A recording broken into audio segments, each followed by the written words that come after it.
Hey, what's up, everybody? It's your boy Darrell Owens, and we are here. Actually, I'm live from my hotel room in Jersey, so I'm not too far from a Commanders versus Giants game. For those who know, he's like, "What are you doing up there?" So I do photography. For those who are new to this show, but we do photography for Bowie Television, and so we're up here for that. But I just got to come in and talk about had this episode of Green and Gold over everything. It's been a crazy week. So we haven't been able to get on. It's gonna be a quick episode, but I wanted to be able to at least talk about last week's game just a little bit, and then get into this week's game against the Lions. So Green and Gold over everything, season 2, episode 9, and that bad boy is going to begin right now. Here's Lowe. Taps it a couple times. Going end zone. Caught. Dobbs. Touchdown. From the Green Bay. Atlanta 32. Off the play fake. Love fires over the middle. And it's caught for a first down. And a touchdown. By Dontavian Alexander this afternoon. Carr taken down on third down. Kelly Clark, the two-time holdover. 9, second quarter underway. Carr down. Back at the 16-yard line. Rashawn Garrett. Here's Reed. And Reed wins. And Reed got a block and a touchdown. Looking Kelsey's way. Chasing behind. He's sacked by Luke Van Ness. Here come the Chiefs. Pressure's on. Love. Enzo Watson. Oh, did he catch that? He did. Dobbs in motion. Love. Looks to the end zone. Touchdown. Milton's got that one. Jones runs it down their face. Fake it to him here. Love. Back foot. Has a man wide open. It's going to be caught by Musgrave. Racing towards the end zone. He is in. Touchdown. Green Bay. 35. Four-man rush. Prescott fires for Cooks. And it's intercepted. Jair Alexander. He's got it. Up on his feet. Racing to the end zone. And is in. Touchdown. Green Bay.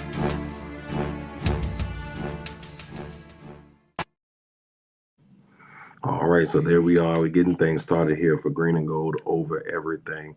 And look, last week we saw a Packers team kind of had to go through a little bit of adversity with Jordan Love going down in that contest. So, with a groin injury, but once again coming through in the clutch, Malik Willis, who was able to do some really good things for the Packers team once again, made a clutch throw along the sideline to kind of get his team where they needed to be to set up the field goal to win versus Jacksonville, winning 30-27. And we talked about on the show last week, we knew that it wouldn't be an easy task for the Packers just because the Jaguars had came in to this game with a record of 2-5 didn't mean anything. Like, we knew that it was going to be a competition. Like, we knew they were going to come to play. We knew that there was going to be more than just, you can't just, look past it. You couldn't. And in this game, we saw Josh Jacobs have a really, really, really good day. Josh Jacobs came through in the clutch, 25 carries, 127 yards on the ground. And he, for us, is our offensive player of the game. He continues to show why the Packers spent the money on him. He continues to show why the Packers, decided to let go of Aaron Jones. And a lot of people initially were like, wait a minute, he's not doing what he needs to do. But he has been really solid throughout this season. He hasn't done too much. And I think a lot of fans want more out of him. But I think the Packers are doing it just the right amount with him right now. You don't want to overuse him. You don't want him to get nicked up. You want to be smart. In the last game, they had to use him with Love's injury. So with Love's injury, they were able to kind of come in there, do some really good things with him. And it made things easier for Malik Willis once he got going. And shout out to Malik Willis because he continues to come through for the Packers. In every game that he's played in, they're 3-0. And he's been amazing. And I won't sit here and act like I wouldn't mind if he was the one that was starting Today versus Detroit, only because I want to see Love get truly healthy. And this is the second injury that he's had to deal with this year, and I just want to see Love get completely healthy. Now, we've always talked about maybe Malik, Love's just a little bit nervous that Malik may win the hearts of the fans and may take everything over. But if you are a Packers organization and you did pay the man a lot of money, so you want to see him out there, but I would rather protect my investment than go out there and put him in a really bad situation. But I love everything that I've seen from Josh Jacobs. He continues to be worth every penny that the Packers paid for in the offseason. Now we swing over to another man the Packers paid in the offseason and has been worth every penny so far. And our defensive player of the game is Xavier McKinney. McKinney has 6 tackles, 4 solo, 2 pass deflections, and an interception. But with that interception, that makes number 6 on the season. He has been an interception machine, and he's playing extremely well, and he's making his case for Defensive Player of the Year. I think that part is really, really critical, for him and the Packers. The defense has played extremely well, extremely well. They've been opportunistic. I could be destroying that, but you know what I mean. But they've been playing extremely well, and that's what the Packers needed from him and from the rest of this defense. They've played really good football, and if they continue to play really good football, the sky's the limit. Guys like Edrin Cooper, they had really good games. Eric Wilson continues to shine, especially with the injury to Quay Walker. He's been doing really good things. So I really like where the Packers are kind of heading. And they still got some things they need to kind of work out, but I like where they're heading right now. And if they can keep that going, they're going to be in really good shape. So this Packers team looking pretty good. Love what I'm seeing so far. Let's say, was that 4 straight wins. So they're in a really good spot. But today they take on an extremely, extremely tough opponent in the Detroit Lions. And then this Detroit Lions matchup is going to be a doozy because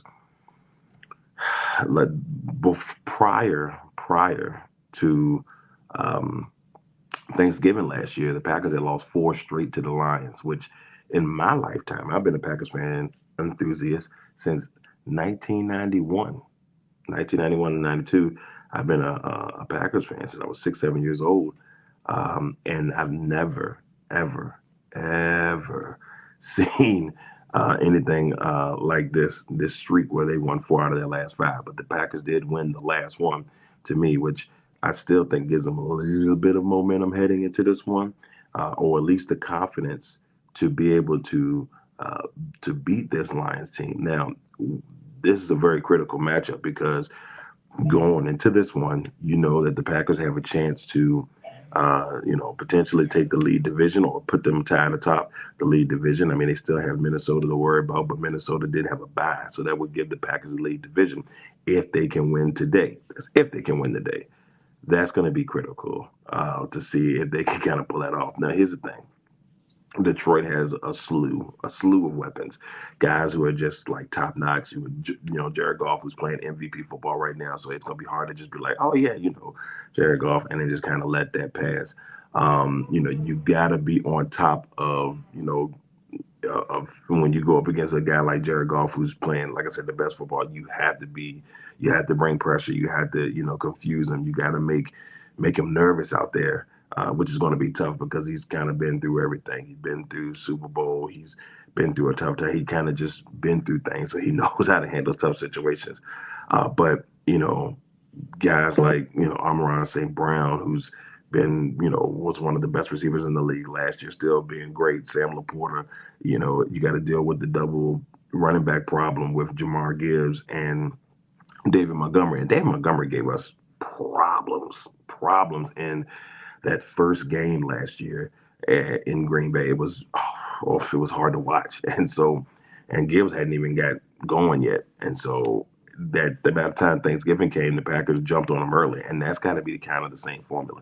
Jump on them early, cause turnovers, keep the pressure up on them, in order to win this game today. Because if not, it could get ugly. It could. It really could, especially with not knowing what Love really is at this point. Yes, he's going to play today and he's going to push it, but to me, I don't even know why you push it. That's just me. I just don't even know why you push it. But if I had to say this, I really think they can win today. I do think the Packers can pull this off today. And of course, you're supposed to say that, yeah. But seriously though, I think the way the Packers are kind of built right now, they're built in order to beat a team like the Lions. But the Lions, when they're clicking, man. And so the first game in Green Bay is a little bit of an advantage for the Packers. So we'll see if that's going to be enough. And if that's going to be enough to kind of help, if the crowd can help Green Bay push this thing through. But I got the Packers winning, but I think it's tight. And it'll be, I don't know, we'll just say 25-24. We'll just say that. But I feel like another McManus field goal is what's it going to take in order to win this game. But if you're the Packers, you want to keep it close or blow them out, one of the two. But you don't want it to get to a point where you're down by 10, down by 13, down by 2 possessions, anything like that. Detroit's winning this game, man. They're not gonna look back, and I wouldn't be surprised one way or the other. But with all that being said, like I said, I know this is a quick one today, but we just wanted a quick review of what happened last week and kind of talk a little bit about it. Like I said, I do apologize we couldn't go full-blown episode this week. We'll be back next week, though.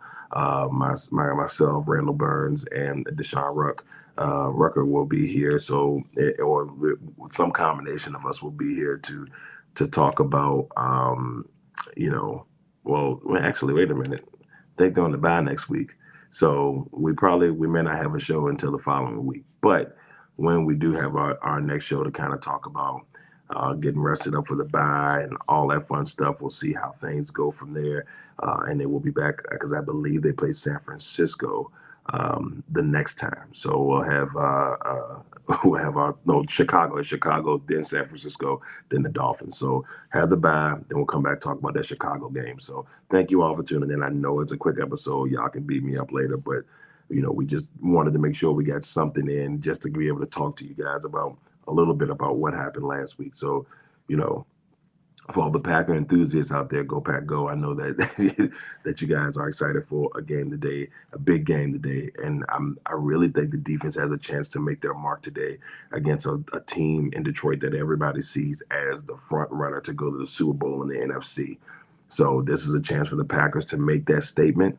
And actually, if they win, they could put themselves in the driver's seat as the 1 seed, I think, or close to that. So, because you got the Commanders who are 6-2. They play the Giants today, and if for whatever reason the Giants find a way, and then the Packers win, they're the 1 seed. So there's something to kind of think about. And I don't know if Packer fans want that too early, but we'll see. But this Packer enthusiast is hoping for the best today. If not, a well-fought game, a game where the Packers, even if they lose, they have to be able to compete. I think that's going to be critical right now. So even though Burns is not here, he's been our good luck charm. So I'm just going to say, and I don't know if this is his pick or not, but I'm going to say Burns says that the Lions win this one 30-20. So we got to have that Burns prediction in there because it's the only way we were able to get another win in there. But anyway, everybody, thank you all for tuning in for another episode of Green and Gold over Everythang here on the Legacy Maker Sports Network, coming from the road and in New Jersey today.